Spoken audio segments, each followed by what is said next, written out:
Now, Washington Mornings on the Mall. And AM 630.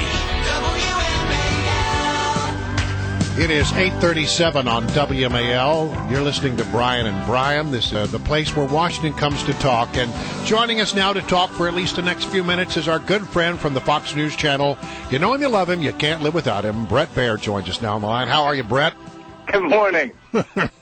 So, as I talk to you, we have a monitor here in our studio where I can see the Fox News Channel. I see our old friend Chris Wallace is up. So is Chris nervous about being on Jeopardy? Yes. I said to him, I saw him in the hall yesterday, and I said, what is a really bad idea? That is nerve-wracking. Oh, you man. know, I mean, the possibility of getting tripped up on the capital of Nebraska or something, I don't know, just something that you would know that then suddenly you blank on. But, well, you got to study your presidents and you got to study your state capitals because that's always asked on Jeopardy. It seems like those are things they always go to, the well they always go to. There are other things I think that they say you should look at each and every time. But, you're putting yourself out there. There's no doubt. Yeah, no, more power to him. I think he'll represent us well. Yeah. So you were Perino, I think, will be there too. Yeah, that's right. You were in Columbia last week, right? When all this stuff went. It up. No, how many hookers did you see walking around hotels down? Many. But I actually, when we got there, that had already transpired, and the new team for Secret Service was already in place by the time I was there. I was a moderator for the Summit of the Americas. Okay. With a group of CEOs. But I mean, is it commonplace to see hookers walking around Columbia? You know, in that city? Yeah, well, Brian, it's legal there. Yeah, I know, but I mean, it's just out there for everyone to see and everyone to do. I assume that during the summit, it actually probably was a little bit less prevalent than it usually is, but it's not hard to imagine going into these bars and finding what the Secret Service guys involved found. But back me up on this, because you were a White House correspondent for the News Channel before you became in your current position as anchor and host.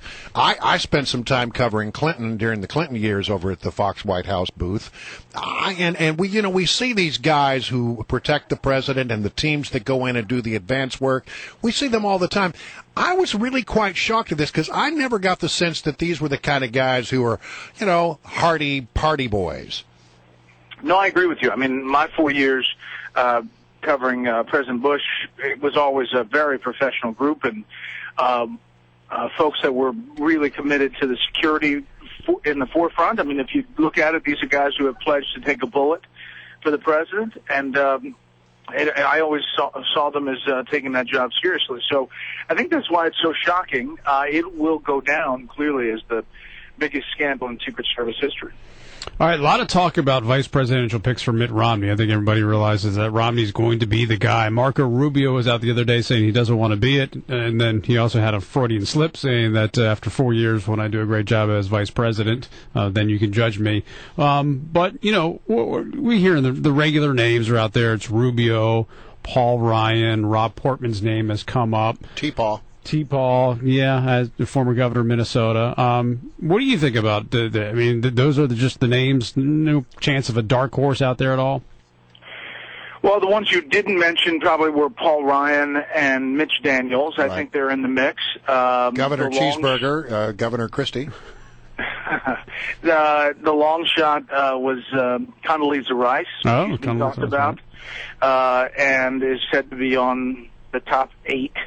But I think you're right that the going bet is that Rubio is leading, but the safe pick is Rob Portman. I'm going to talk to Senator Portman today. We're starting a series on possible vice presidential picks. We'll sit down with a number of them and kind of do a profile for people who may not know who these people are. And I would imagine that there are a lot of guys, when you call up and say, hey, we're doing profiles on possible vice presidential picks, who are not anxious to do that.